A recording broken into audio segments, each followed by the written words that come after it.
The steering wheel felt heavier tonight, each turn a monumental effort. 10 hours, 32 rides, and my patience was a frayed wire, ready to snap. The city lights, once a dazzling kaleidoscope, were just a blurry mess through my tired eyes. This was it, my last night. I'd already drafted the resignation email to the rideshare company in my head. Another fare, another faceless passenger, another meaningless drive. The app pinged a jarring sound in the quiet car. One last ride. The pickup was just around the corner. A woman stood under a dim streetlight, a single medium-sized cardboard box held tightly in her arms. As she settled into the back seat, the scent of old paper and something faintly floral filled the car. She gave me the address, her voice soft, almost a whisper.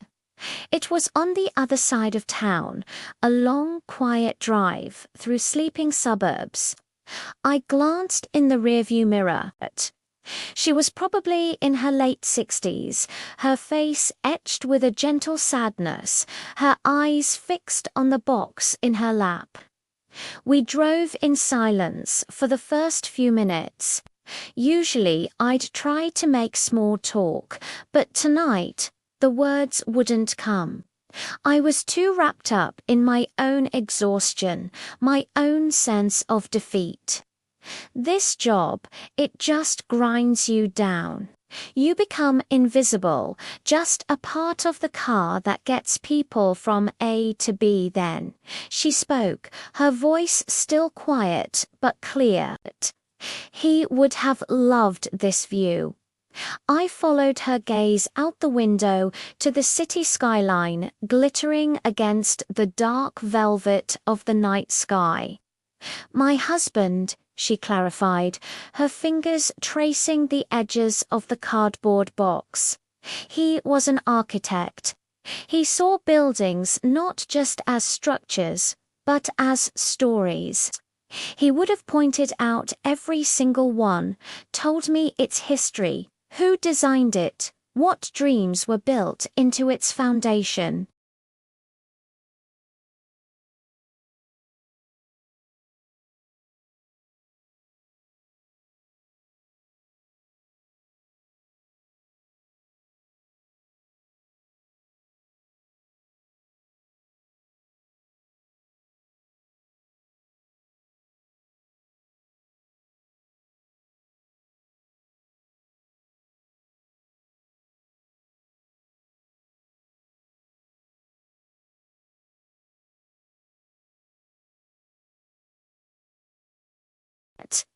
His old sketches, blueprints of buildings that were never made.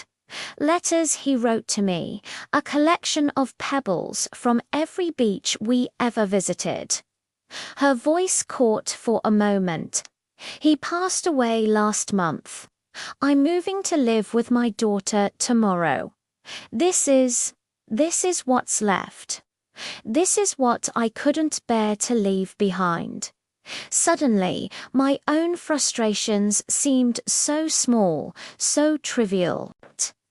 I was complaining about a long night, while this woman was carrying the entire world of a lost love in a simple cardboard box. I'm so sorry for your loss, I said, and I meant it. The air in the car shifted. It was no longer just a driver and a passenger. It was two people sharing a quiet moment in the vast, sleeping city. She began to tell me about him, about how they met in a library, both reaching for the same book on urban design, about the little house he built for them with his own two hands, how he'd leave her little notes drawn on architectural paper. She pulled out a small, worn photograph from her purse. It was a black and white picture of a smiling young couple, squinting in the sun, a half-finished wooden frame of a house behind them. "That was the beginning," she said wistfully. "We had no idea what we were doing, but we had each other." He used to say, "Life isn't about the grand destination. It's about appreciating the framework you build along the way." The phrase hit me like a ton of bricks. The framework.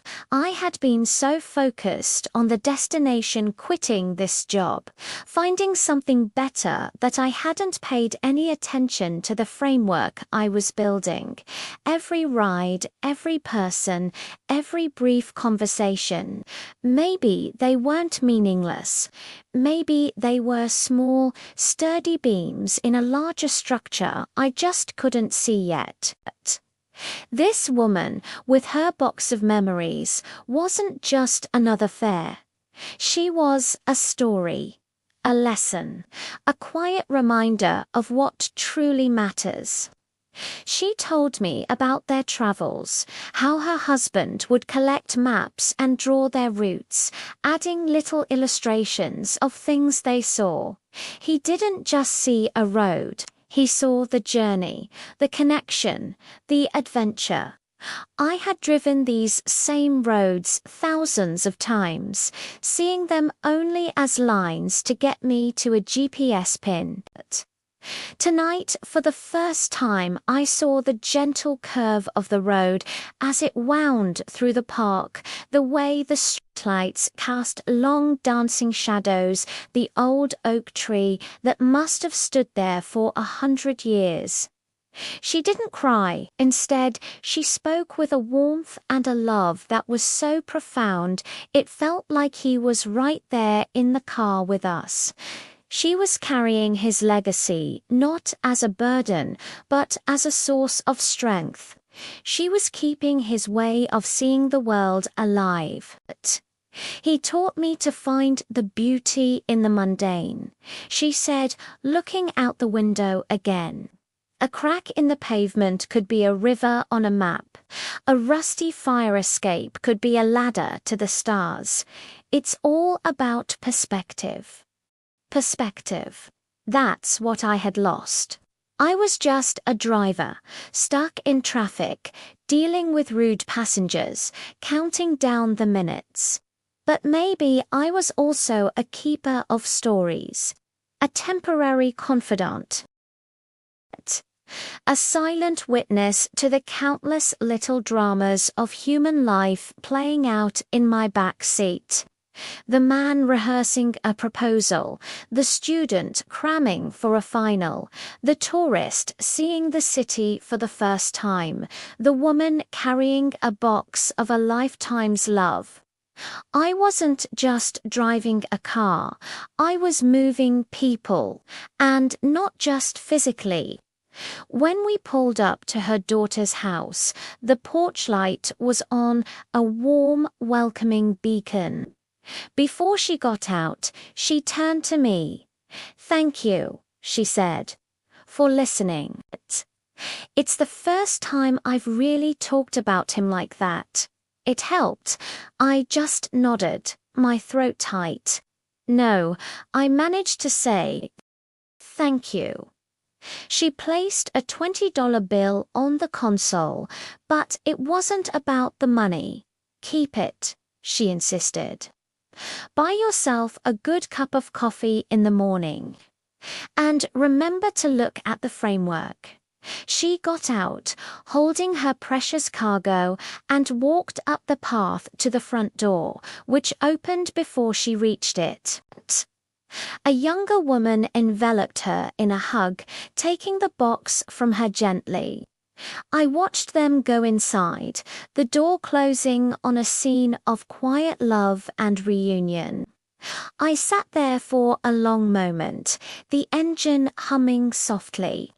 The fatigue was still there, a deep ache in my bones, but the bitterness was gone. It was replaced by something else, something lighter, hope, maybe. I picked up my phone, navigated to my drafts, and looked at the resignation email I'd written. To whom it may concern, I am writing to inform you of my immediate resignation. I read the words, and they felt like they belonged to a different person from a different lifetime. With a tap, I deleted the draft. I took a deep breath, the air feeling cleaner, fresher. I put the car in drive and pulled away from the curb. The city lights seemed brighter now, not just a blur, but a million individual points of light, each one a window into a different life, a different story. I turned my app back on. I was ready for the next ride. My last stop of the night hadn't been an end, after all. It was a new beginning. Thanks for watching. If you've ever had a small moment change your entire perspective, I'd love to hear about it in the comments. And if you enjoyed this story, don't forget to like and subscribe for more. See you on the next ride.